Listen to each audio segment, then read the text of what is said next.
국민의 42%는 저희들 미래통합당을 지지하셨다는 점도 잊지 말아 주시길 바라고, 국민의 뜻을 무시하고 일방통행한다면 순항할 수 없다는 점을 지적하고,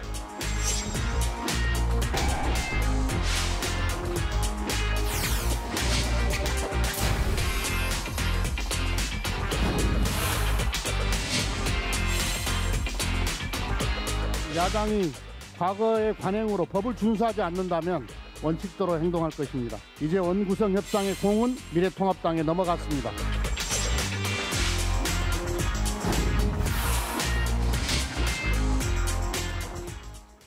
흔히들 반쪽 국회라고 하지만 국회의장을 야당 없이 뽑은 것은 26년 만에 처음입니다. 방금 전에 신임 박병석 국회의장 여야 원내대표 불러서 계속 이렇게 하면 의장이 결단하겠다 이렇게 말했습니다. 민지코리아의 박시영 대표, 조대원 정치평론가 함께합니다. 어서 오십시오. 어떻게 보셨어요? 이게 뭐예요, 이게? 좀 국민들은 좀 바뀌지 않을까, 여야가? 약간 반쪽짜리 개헌을 하긴 했습니다. 통합당을 뺀 나머지 이제 제 정당들은 다 참여를 했지만 제 1야당이 표결에는 참여하지 않고 본회의는 참석은 했죠. 본인들의 입장을 얘기하고 이제 퇴장을 했는데 오늘 본회의를 인정하지 않겠다 그랬습니다. 그렇습니다. 이제 그러 결국 이제 국회법에 명시된 대로 5일날 오늘 개원은 됐습니다. 그리고 국회의장과 부의장, 여당 몫의 부의장을 선출했죠. 박병석 의장 입장으로서는 좀 아쉬움이 있을 겁니다, 분명히. 그럼 뭐 몇십 년 만에 항상 어찌됐건 간에 개원이 좀 늦어지더라도 여야가 합의해서 국회의장을 뽑고 박수 쳐줬는데 그게 이제 일장일단이 있는 것 같아요. 저는 들어보면 여당, 야당 다 나름대로 논리는 있는데 어쨌든 좀 국회가 과거에 법이 있음에도 불구하고 관행처럼 지키지 않은 사례들이 상당히 많습니다. 어디가 집권을 하든 간에. 근데 차제에 정말 이제 국회의원들, 국회부터 모범을 보여야 국민들이 따라하지 않는가 그런 생각이 들면서 모양새가 좋지는 않았습니다만 법을 지켰다는 측면에서는 또 다른 하나의 이정표를 세웠다. 저는 그렇게 평가하고 일단 있습니다. 날짜에 맞춰서 국회 문은 열었다. 그렇습니다. 예, 뭐 미래통합당 의원들이 인터뷰한 걸 제가 쭉 봤는데 나름대로 국민의 눈에 어떻게 비춰질지를 상당히 고민을 많이 했던 것 같습니다.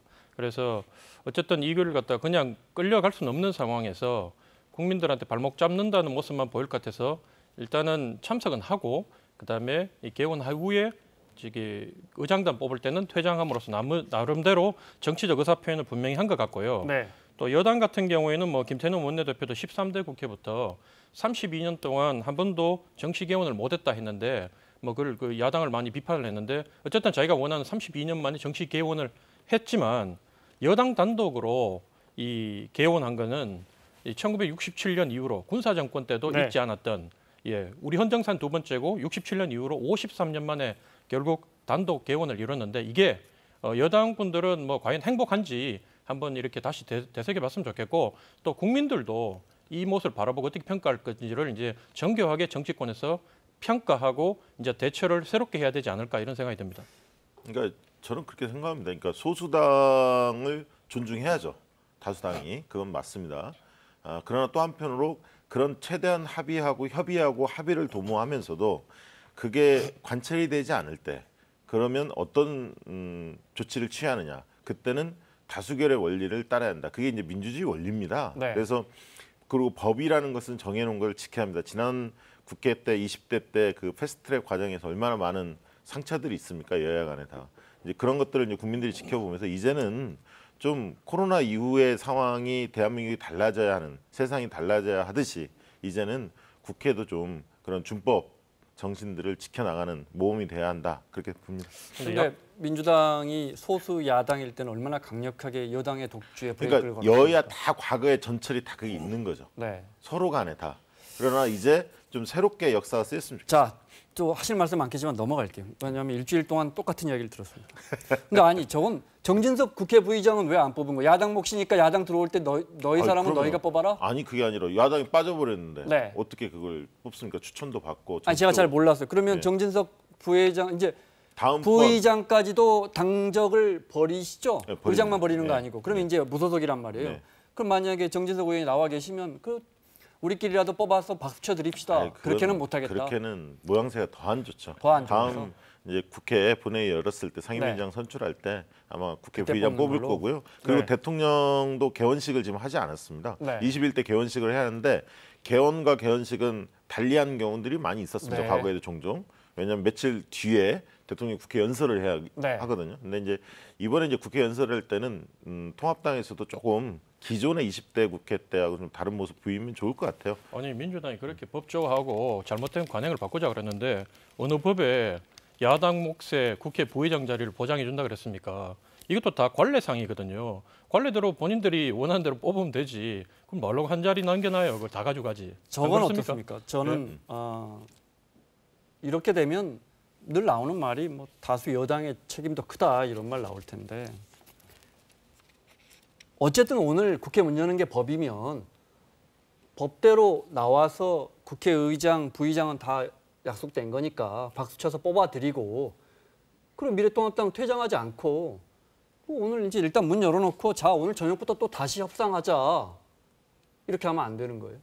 그 협치라는 게 사람의 마음이란 게 네. 이 마음이 움직여야지 진정으로 협치가 되고 또 동의가 되고 움직이는 거예요. 그런데 이미 뭐 저기 전날 심야 회동까지 다 했고 그다음에 오전에도 만나가 원내대표들이 막판 조율을 했지만 네. 그게 깨졌다는 거는 그만큼 간극이 크다는 거고 사실 이제 야당 입장에서는 그런 거예요. 약자들 입장에서는 강자 예를 들면 약자가 우리 법대로라도 좀 해달라 이렇게 하면 국민들 공감이나 연민을 받아요 사람들한테. 근데 강자가 법대로 해 이렇게 해버리면 예를 들면 강성 노조하고 예를 들면 사측하고 붙은데 사측이 더 힘이 센데 우리는 법대로 할 거야. 그리고 공권력 투입하고 법대로 저기 전부 다 그 손해배상 청구하고 협상 끝나가지고 타결했는데도 이렇게 얘기하면 국민들이 법대로 하는 사측을 갖다가 더 잘못했다고 그러겠습니까? 그러면 이제 노조를 갖다 그거는요. 지금은 국가 위기 상황입니다. 하루라도 빨리 지켜서 국회가 정상화되는 되는 것을 국민이 원하는 겁니다. 국회 정상화는요. 훨씬 더 가진 민주당이 조금만 양보하면요. 개원을 언제든지 이루어질 수가 있는 겁니다. 문제 가지고 지금 아니요. 상임위원장 사안이 자리 있습니까? 상임위잖아요. 상임위원장 오늘 국회의장, 부의장 다 합의가 된 사안이니까 처리하고 나서 상임위원장 문제를 가지고 논의하면 되는 거 아니에요? 알겠습니다. 자, 여야 합의가 안 되고 야당은 그럼 보이콧하고 익숙한 장면이 오늘 국회 처음 문 여는 날부터 재현됐습니다. 21대 국회 첫날 영상으로 보겠습니다. 오전 10시에 유인태 국회 사무총장 소집 공고대로 본회의가 열렸습니다. 하지만 본회의 1시간 전에 미래통합당이 의총을 열어서 일단 본회의장에 들어와서 의사 표시는 하되 표결은 하지 않고 퇴장하기로 했고요. 매우 착잡하고 참담한 그런 실정입니다. 오늘은 본회의가 성립할 수 없는 날입니다. 저희들은 여야 간의 의사일정 합의가 없기 때문에 오늘 이 본회의는 적법하지 않다는 점을 말씀드립니다. 다만 저희들은 오늘 본회의에 참석한 것은 이 점을 지적하고 항의하기 위해서 참석한 것이지 원내대표 발언이 끝나고 103명의 미래통합당 의원들은 본회의장을 떠났습니다. 남은 193명의 의원들이 의장단을 선출했고요. 그중에 193표 중에 191표를 얻어서 육선의 박병석 의원이 국회의장에 당선됐습니다. 저는 의회주의자입니다. 소통을 으뜸으로 삼고 대화와 타협을 중시하는 정치인입니다. 매일 아침 기도를 하면서 국회의원은 국민의 대표이자 나라의 대표라는 본분을 가슴에 담고 늘 깨어 있으려고 노력해왔습니다. 여당에 한 말씀 드리겠습니다. 2004년 열린우리당 시절 4대 개혁 입법을 일거에 추진하려다 좌절되신 것을 잘 기억하실 겁니다. 압도적 다수를 만들어준 진정한 민의가 무엇인지 숙고하시길 권고드립니다. 여기까지요. 그 뒤에 미래통합당에 대해서도 쓴소리를 했는데 저희가 시간 때문에 그 부분 잘랐습니다. 제가 오늘 중계를 봤어요. 중계를 봤는데 민주당 분 나오면 민주당 분들만 박수치고요. 주호영 원내대표 나오면 미래통합당 의원들만 박수치고요. 초등학교에서 반장선거, 회장선거에도 그렇게 안 해요. 누가 후보로 나와도 다 박수치거든요. 우리 국회는 대통령이 나와도 박수도 안 치잖아요. 그러니까요. 싸울 때 싸우더라도 기본적 매너는 좀 지켜야 합니다. 대통령이 만약에 개원 연설을 할 때 또 통합당의 만약에 의원들이 앉아서 그냥 모른 채 하고 있다. 이러면 좀 모양새가 안 좋죠. 그러니까 그런 것들은 서로 지켜가면서 국회의 품격을 높여야 할 때다. 그런 생각이 듭니다. 정말 싸울 때 치열하게 싸우고 좀 품격은 좀 전 세계가 K 방역을 지켜보고 있는데 참 우리 국회 안 바뀝니다. 자, 이제 상임위원장 특히 뭐 법사위원장 누구 가져갈 거냐. 사실은 이제 그 싸움은 지금 보니까 처음에 두 분 말씀하신 것처럼 법사위원장 누구 가져갈 거냐 때문에 이 싸움이 불거진 것 같습니다. 방금 전에 지금 끝났는지 모르겠습니다. 박병석 신임 의장이 여야 원내대표 상견례 겸 사실은 상견례라고 불러서 단단하게 이야기하신 것 같아요. 네. 이렇게 할 거면 이거 내가 결정한다. 여야가 합의가 안 되면 네, 합의가 안 내가 되면 결단하겠다. 그건 당연하죠. 네.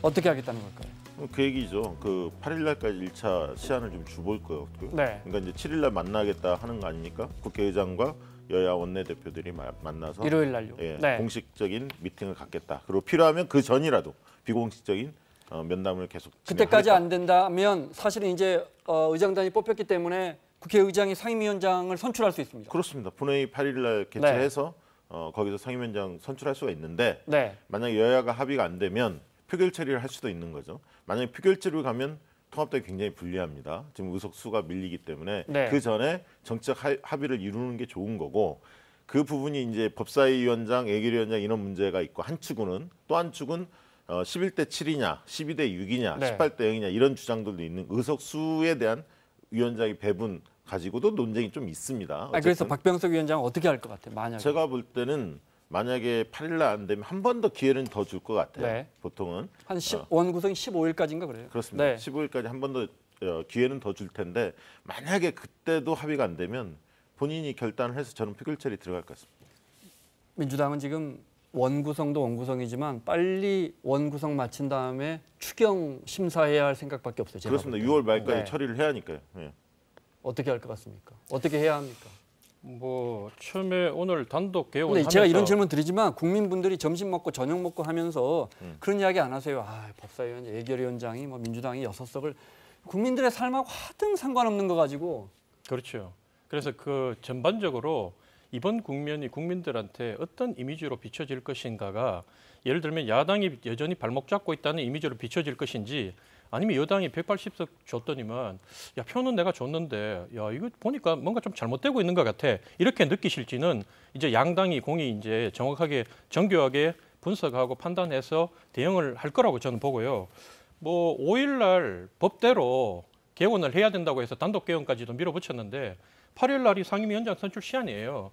그럼 또 여당이 이제 법대로 밀어붙여서 자기들 원하는 대로 하면 되겠죠. 그런데 야당이 이제 협조를 안 하면 어떤 결과가 일어나냐면 말씀마다나 18개 상임위를 다 가져가야 되겠죠. 저는 야당 입장에서 18개를 법사위 하나 이거 하나 못 놓치고 나머지는 다 주는 한이 있더라도 야당 의원들이 법사위만 놓칠 수 없다고 이렇게 이 마지노선을 정해놓은 걸로 저는 알고 있거든요. 그렇기 때문에 이 여당에서 법사위를 양보하지 않으면 결국은 여당에서 18개 상임위를 다 갖고 가고 그 초유의 사태가 벌어지고 그 이후에 어떤 일이 벌어질지는 이제 양쪽에 다 예측이 안 되겠죠. 제가 한마디 드릴게요. 이 언론도 마찬가지인데 법사위원장이 왜 중요한지를 집중적으로 조명할 필요가 있습니다. 20대 국회에서 법이 통과 안 된 경우가 엄청 많습니다. 그게 다 법사위 문턱을 못 넘어서 그럽니다. 상임위 통과됐지만 법사위원장이 두드리지 않으니까.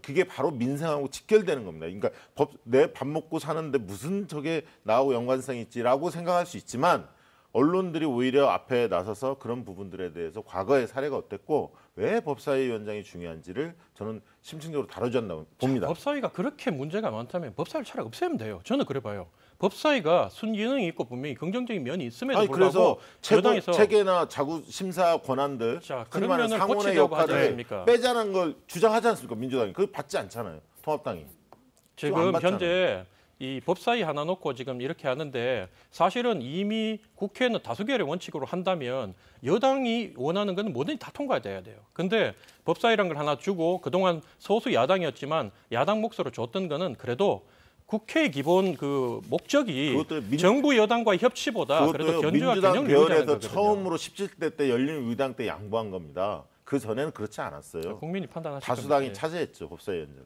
18석 미래통합당이 계속 이렇게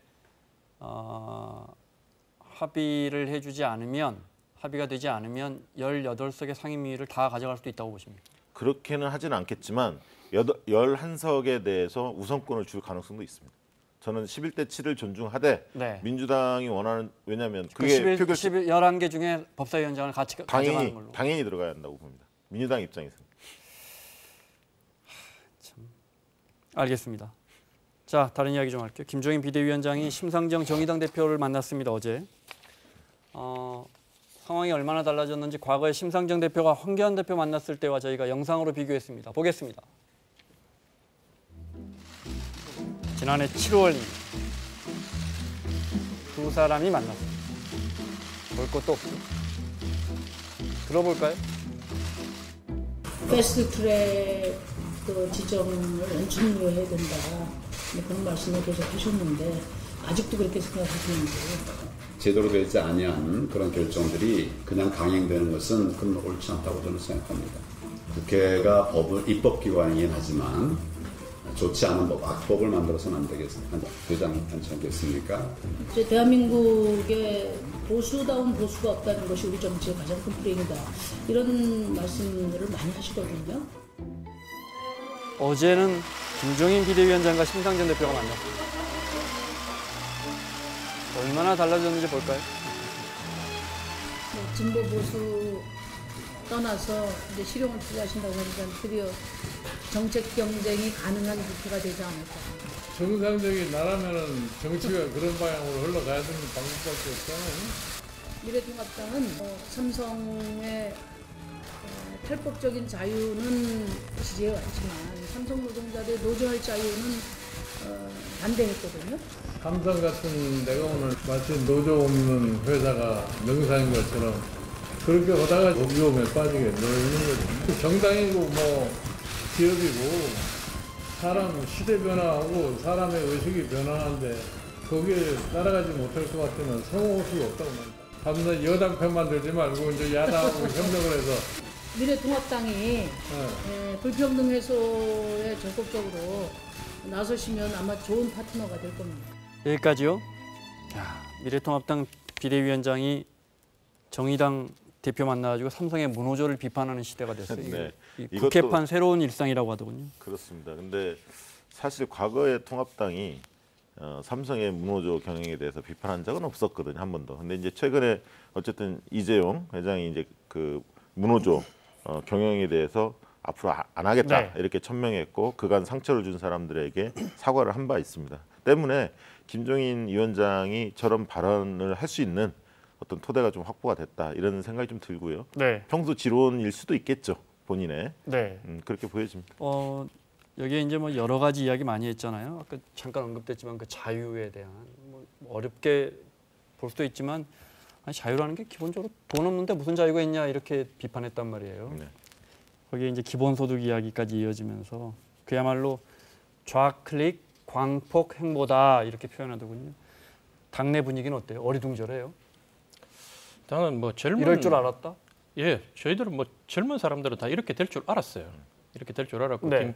김종인이란 분을 비대위원장으로 세우는 순간 이런 일이 벌어질 줄 알았고 그렇기 때문에 사실은 이분이 여러 가지 뭐 논란에도 불구하고 지금 현재는 당내에서 이런 길밖에는 다른 대안이 없다 이렇게 판단을 했기 때문에 뭐 이분을 선택한 것 같고 네. 거기에 이제 몇 분이 이제 좀 반대 의견을 이렇게 나타내는 분들이 있는데 그런 분들이 대부분 이제 각자 자기들 대권 출마라든가 안 그러면 당권 도전이라든가 이런 부분으로 정치적 계산을 갖고 말씀하시는 분들이고 대부분이 현재는 어쨌든 바뀌었으니까 좀 지켜보자. 네. 예. 그리고 사실은 젊은 사람들 입장에서는 기본소득이든 또 뭐 우리가 예를 들면 5.18 사죄든 이런 부분들이 또래 집단들하고 30대, 40대 정치인들이 어울리다 보면 이건 사실은 상식의 문제로 돼버렸기 때문에 그다지 부정적이지 부정적이지 않다. 않습니다. 예. 네, 아니, 그건 느껴집니다. 예, 네. 방향은 잘 잡은 것 같고요. 네. 근데 이제 당내 분위기는 아마 걱정 반 기대 반 그럴 것 같습니다. 네. 그리고 이제 보수 정당에서 보수라는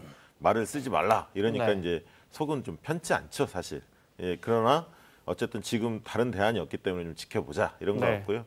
아마 이제 결국은 정당 지지도 그다음에 호감도 비호감도 이 부분들이 어떤 성적표를 낼 수 있느냐 저는 이제 100일이 중요하다고 봅니다. 앞으로 맞아요. 100일. 저도 그렇게 인정합니다. 네. 아니 근데 그래 말씀하신 것처럼 지켜보겠습니다. 근데 당 대표는 약자와의 동행을 당의 슬로건으로 걸고 예. 배현진 의원은 종부세 완화하자는 법안을 바로 내고 그 당이 참 스펙트럼이 넓어졌어요.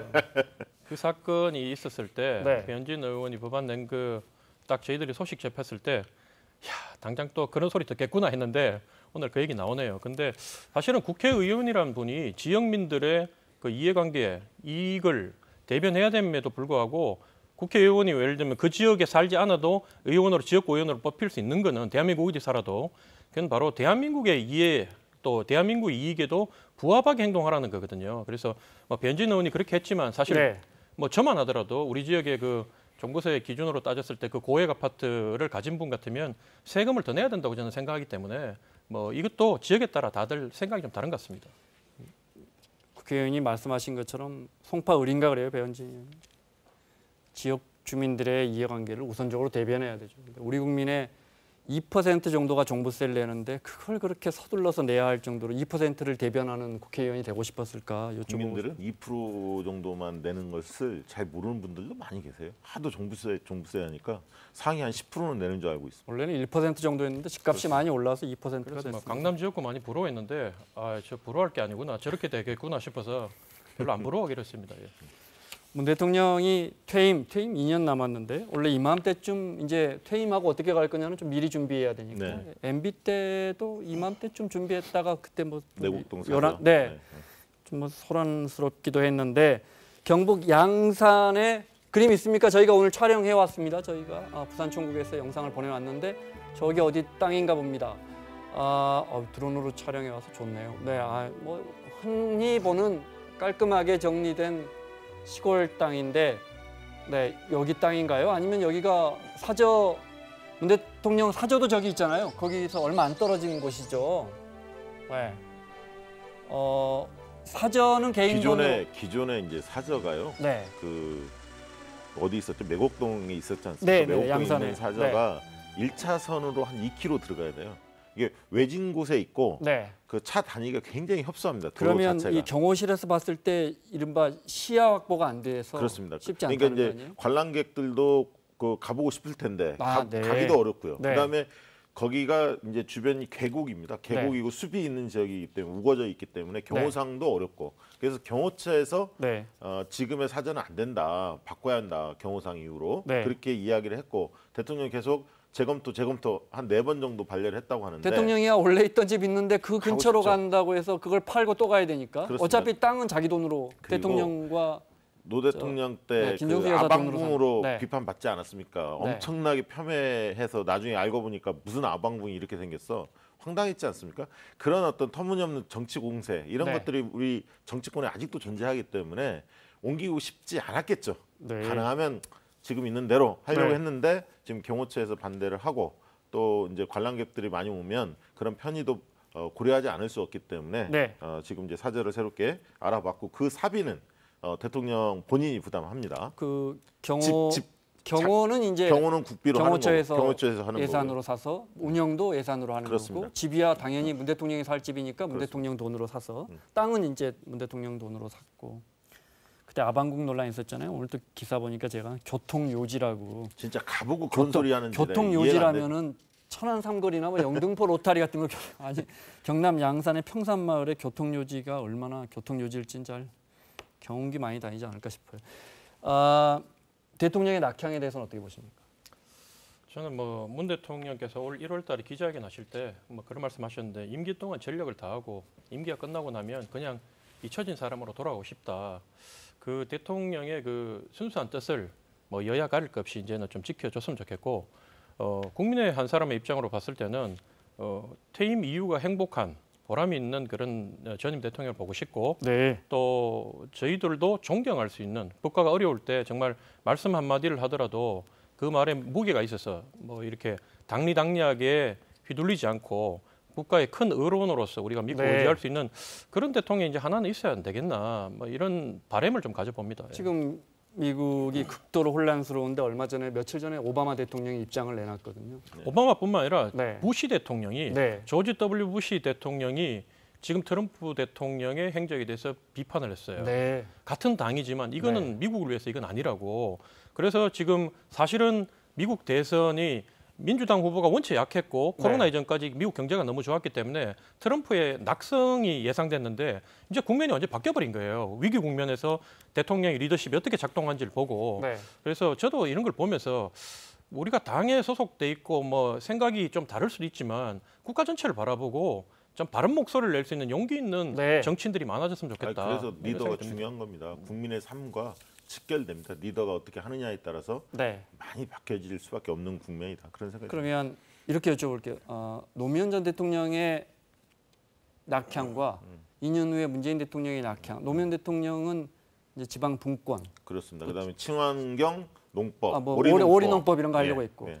근데 이제 굳이 서울에서 내 정치적 영향력을 뭐 보여주지 않겠다는 의미도 있었고요. 고향으로 가고 싶은 고향으로. 거죠. 예. 문 대통령의 낙향과는 무슨 차이가 있을까요? 문 대통령도 고향은 아니지만 제2의 고향 아닙니까? 네, 네. 원래 이제 이분이 이제 거제도에서 태어났고 네. 그다음에 부산 영도에서 살다가 양산에 이제 자리를 잡았기 때문에 네. 양산에 내려가고 싶겠죠. 그리고 아마 이분도 민감한 정치 현안에 대해서는 개입하지 않을 겁니다. 오히려 이제 조용히 지내면서 네. 외국에서 많이 찾을 것 같아요. K 방역이 워낙 떴고 네. 그다음에 이제 한반도 평화 문제라든가 여러 지금 한류라든가 여러 가지가 호재들이 많기 때문에 네. 외국에서 문재인 대통령의 주가가 많이 올라갔기 때문에 이번에도 뭐 계속 외국 정상들이 전화 온다는 거 아닙니까? K 네. 방역에 대해서. 그래서 아마 저는 해외에서 많이 오히려 더 많이 찾는 대통령이 되지 않을까 싶습니다. 외국의 지도자들도 이제 퇴임한 이후에 보면 국내 정세보다는 또는 환경 문제라든지 글로벌 정세라든지 지금 말씀하신 이런 이슈에 대해서 중요한 입장을 내고 자 시간이 얼마 남지 않았는데 여기까지 갈까요? 김여정 북한 노동당 제1부부장이 남북 관계가 얼마나 안 좋은지 제가 김여정의 직함을 잊어버렸네요. 예, 제1부부장이 노동신문에 성명을 내서 개성공단 완전 철거가 될지 남북 연락 기본적으로 이제 남북 군사 합의 파기 가능성까지 언급하면서 대북 전단 살포하지 마라. 이 얘기가요. 네. 판문점 선언하고 저희가 평양 선언을 거치지 않았습니까? 그때 합의했던 게 군사 분야 이행 합의서를 체결했는데 네. 거기 핵심적인 내용이 뭐냐면 상호간에 적대행위 하지 말자는 거예요. 그 적대행위에 육상도 있고 공중도 있고 해상도 있습니다. 군사 분야 부분에 있어서 서로 자극하지 말자 이걸 했는데 계속적으로 좀 민간 탈북 단체들이 삐라를 쏘아 올리니까 실제로 북한에 별로 도달도 안 한다는 거예요. 대부분 바다에 빠진답니다. 해상에 빠지는데 한국 정부가 적어도 이런 문제에 대해서 성의를 보여야 하는 거 아니냐. 말로는 뭐 남북 대화하자 하면서 이런 부분들을 단속하지 않는 안보의 유해, 그러니까 북측을 자극할 수 있는 거를 막아달라 이런 요구가 있습니다. 얼마 전에 GP 총격 사고가 있었죠.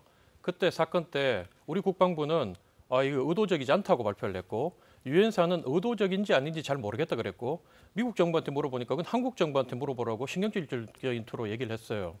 제가 말씀드리고 싶은 거는 우리가 남북 통일을 평화적으로 해야 된다는 대의명분 그리고 북한을 개방해서 거기에 투자해서 우리가 마지막으로 이 넓은 대륙으로 진출할 수 있는 시장을 확보하고 우리 경제에 또 다른 한 번의 도약의 계기로 삼아야 된다는 건 다 동의하지만 이 모든 것들이 국민적 합의와 동의하에 협조하에 이루어져야 된다는 겁니다. 근데 현 정부가 지금 보이는 북한에 대한 모습들이 우리 정부, 우리 국민들이나 또 예를 들면 자신들하고 입장이 다른 다수의 국민들에 대하는 모습과 북한 정부에 대하는 모습들이 그 괴리가 너무 크다 보니까 국민적으로 그 대의명분과 실익을 알고 있음에도 불구하고 선뜻 마음이 안 움직여요. 그런 부분을 좀 더 정교하게 하시는 게 좋을 것 같다. 나는 사실 이번에 김종인 비대위원장이 들어섰으니까 대북 전단 살포에 대한 금지법 이게 이제 정부 입법으로 고민하고 있는 것 같아요. 통일부나 이런 등등에서 좀 전향적으로 판단했으면 좋겠어요.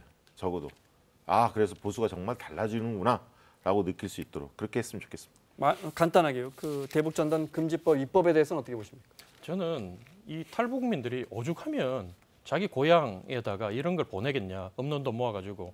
이분들 지금 북한 생각하면 그건 인권도 없고 아무것도 없는 거 아닙니까? 자기 돈으로 보내는 거 아닙니까? 어쨌든요. 모금을 해서 보내든 어쨌든 시간과 돈을 써서 지금 하는 사람들의 입장도 좀 고려하고 했으면 좋겠다. 국민 나만 살겠다 생각하면 안 됩니다. 나만 좋다고 해서 하려고 하면 안 됩니다. 전체를 생각해야 돼요. 우리 국민들을 국가적으로 얼마나 이게 위해한지를 판단해 줘야 합니다.